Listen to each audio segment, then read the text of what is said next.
जितना अट्रैक्टिव ताजमहल देखने में लगता है उससे भी ज्यादा अट्रैक्टिव इसकी इंजीनियरिंग है और शायद इसी वजह से यह आज दुनिया के 7वें अजूबे में शामिल है। इस वीडियो में हम ताजमहल के कंस्ट्रक्शन की बेहतरीन इंजीनियरिंग को समझने की कोशिश करेंगे। ताजमहल आगरा में यमुना नदी के किनारे बना हुआ है और इसका साइट सिलेक्शन भी एक बहुत ही टेक्निकल डिसीजन था। यदि आप इस्लामिक आर्किटेक्चर को देखते हो तो ये मोस्टली गार्डन के सेंटर में बने हुए हैं, लेकिन ताजमहल की हम सैटेलाइट इमेज देखें तो यह गार्डन के सेंटर में नहीं बल्कि गार्डन के नॉर्थ में बना हुआ है। तो क्या यह एक मिस्टेक थी इस्लामिक आर्किटेक्चर की या एक ब्रिलियंट इंजीनियरिंग? यदि इन सैटेलाइट इमेज को थोड़ा ऊपर से देखें तो यहाँ पर भी आपको एक परफेक्ट सिमेट्री दिखाई देगी। ताजमहल के जस्ट ऑपोजिट साइड में एक और सेम टू सेम ऐसा ही गार्डन बना हुआ है जिसका नाम है मेहता बाग गार्डन, जो सेम साइज और सेम स्क्वायर में है। और आज की मॉडर्न इंजीनियरिंग से हमें पता चला कि उस टाइम के इंजीनियर्स ने नदी और इस गार्डन को भी इसी ताजमहल का ही पार्ट बनाया है। और इस हिसाब से देखा जाए तो ताजमहल गार्डन के एकदम सेंटर में बना हुआ है।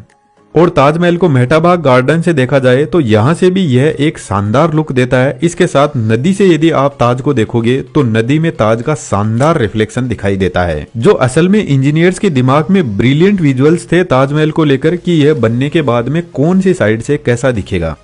ताजमहल का फाउंडेशन इतना मजबूत है कि अर्थक्वेक, फ्लड्स और भारी बारिश की सिचुएशन में भी यह शान से खड़ा रह सकता है। ताजमहल के फाउंडेशन का आइडिया मिलिट्री फाउंडेशन और सिविल इंजीनियरिंग से लिया गया है जो इनडिस्ट्रक्टेबल है। नदी के आसपास के एरिया में एक स्ट्रॉन्ग फाउंडेशन तैयार करना बहुत चैलेंजिंग काम है, क्योंकि एक तो पानी की वजह से मिट्टी का कटाव होता रहता है और ऊपर से फिसलन भरी मिट्टी जो किसी भी फाउंडेशन को डिस्ट्रॉय कर सकती है।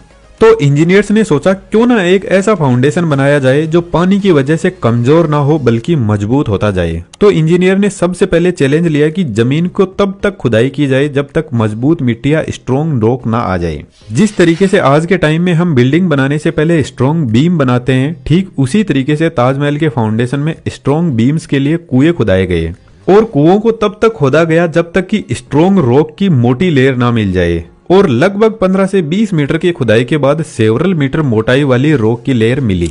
1632 में जब ताजमहल का कंस्ट्रक्शन स्टार्ट हुआ तो उस टाइम तक सीमेंट का आविष्कार नहीं हुआ था। तो इंजीनियर्स को एक ऐसे मोर्टार की जरूरत थी जो स्ट्रॉन्ग भी हो और पानी के साथ में मजबूती से टिका रहे। तो उस टाइम तक एज ए मोर्टार लाइम ही था जिसको चूना बोला जाता है, और आज भी बहुत सारे लोगों की चॉइस सीमेंट की जगह चूना ही होता है। कुआं बनाने के लिए सबसे पहले राउंड शेप में वॉल बनाई गई और फिर इसमें वुडन पाइलिंग की लेयर सेट की गई और सेंटर में एक लकड़ी की शाफ्ट सेट की गई और फिर चारों तरफ छोटे छोटे पत्थरों को भी भरा गया और साथ में चूना को भी भरा गया। फिर एक और वुडन पाइलिंग सेट की गई और फिर से लाइम और पत्थरों को साथ में भरा गया। इन छोटे छोटे पत्थरों को मलबा भी बोलते हैं। इस तरीके से 100 से भी ज्यादा कुएं बनाकर एक मजबूत फाउंडेशन तैयार किया गया जिस पर ताजमहल को बनाया गया।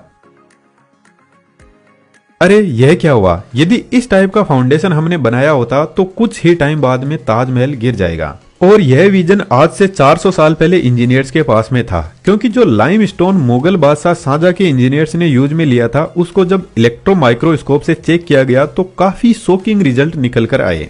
लाइमस्टोन में बहुत सारे स्मॉल ग्रेन्स, प्लांट डेब्रीज पाए गए जिनमें मोस्टली शुगर, काली मिर्च, चने का आटा और कुछ लोकल फ्रूट्स और ट्री रेजिन्स, जिसको पेड़ से निकलने वाला गोंद भी बोला जाता है, जो आई थिंक आपने ट्रीज पे चिपका हुआ देखा होगा। इन सब को चूने के साथ में मिलाकर फिर वेल में मलबे के साथ में भरा गया और कुएं से एक शाफ्ट को बाहर निकाला गया और इस तरीके से हंड्रेड्स ऑफ कुओं से एक स्ट्रॉन्ग वाटरप्रूफ स्ट्रक्चर बनाया गया। अब यहाँ पर ध्यान देने वाली बात यह है कि इन वेल के अंदर लकड़ी एक मेन कंपोनेंट है और रिवर के पानी की वजह से यह जो वेल है उनके चारों तरफ पानी भरा रहता है और यह पानी एक ऑक्सीजन फ्री एनवायरनमेंट क्रिएट करता है। और वेल में लगी हुई लकड़ी पानी में हमेशा भीगी हुई रहती है और लकड़ी पानी में ज्यादा मजबूती से रह सकती है जब तक उसको ऑक्सीजन ना मिले। तो यहाँ पर ताजमहल का फाउंडेशन यमुना नदी के पानी से ज्यादा मजबूत होता जा रहा है, लेकिन आज के टाइम में इंजीनियर्स के लिए एक बड़ी चुनौती यह भी है कि यमुना नदी का पानी सूख रहा है, जिसकी वजह से लकड़ी धीरे धीरे सूखने लगेगी जो फाउंडेशन में इनस्टेबिलिटीज क्रिएट कर सकती है। तो यहाँ पर फाउंडेशन की रेगुलर वॉचिंग रखी जाती है। यमुना रिवर के आसपास के एरिया में भी यदि आप घूमने जाते हो तो आपको वहां पर ऐसे कुएं बने हुए दिख जाएंगे जो शायद मिट्टी के कटाव को रोकने के लिए बनाए गए थे। कुएं के ऊपर जो शाफ्ट है इनको एक दूसरे से कनेक्ट करने के लिए यहाँ पर एक ब्रिक्स का स्ट्रॉन्ग स्ट्रक्चर बनाया गया, जो एक शाफ्ट से दूसरी शाफ्ट से कनेक्ट होते हुए एक आर्च बनाती है, और इस तरीके से यहाँ पर बहुत सारी आर्चेज और टनल्स बनाए जाते हैं। ताजमहल की बिल्डिंग का वेट 25,000 टन तक है, जो पर स्क्वायर मीटर में 25 टन का प्रेशर डालता है। तो इतने हेवी वेट को इवनली डिस्ट्रीब्यूट करने के लिए इस तरह का स्ट्रक्चर तैयार किया गया। वेल को सपोर्ट करने के लिए लाइम का फिर से एक बेड बनाया गया, और इसी तरीके से मलबे का एक और फाउंडेशन तैयार किया गया इन आर्चेज के अराउंड। इस तरीके से ताजमहल का मजबूत फाउंडेशन बनके तैयार हुआ, जिसके ऊपर फिर से ब्रिक्स की एक और लेयर बनाई गई, और इस लेयर के ऊपर ताजमहल की मेन बिल्डिंग का बेस बनाया गया, जो लगभग 7 मीटर की हाइट का है। अब यहाँ से ताजमहल की मेन बिल्डिंग बनना स्टार्ट होती है, जो वाकई में इंजीनियरिंग का एक अद्भुत इन्वेंशन है। आपके यहाँ पर एक डाउट आ सकता है कि आज के मॉडर्न इंजीनियर्स को यह कैसे पता चला कि फाउंडेशन कैसे बनाया गया था? क्या हमने इसकी खुदाई की थी? नहीं, ऐसा नहीं है। इस फाउंडेशन का पता करने के लिए जियोग्राफिकल इन्वेस्टिगेशन की जाती है, जिसमें जियो रडार जैसे डिवाइसेस होते हैं जो जमीन के अंदर पल्सेस भेजते हैं और चेक करते हैं कि कितनी पल्स वापस रिफ्लेक्ट होकर आती है, और इसी बेस के ऊपर जमीन के अंदर लेयर्स की जांच की जाती है।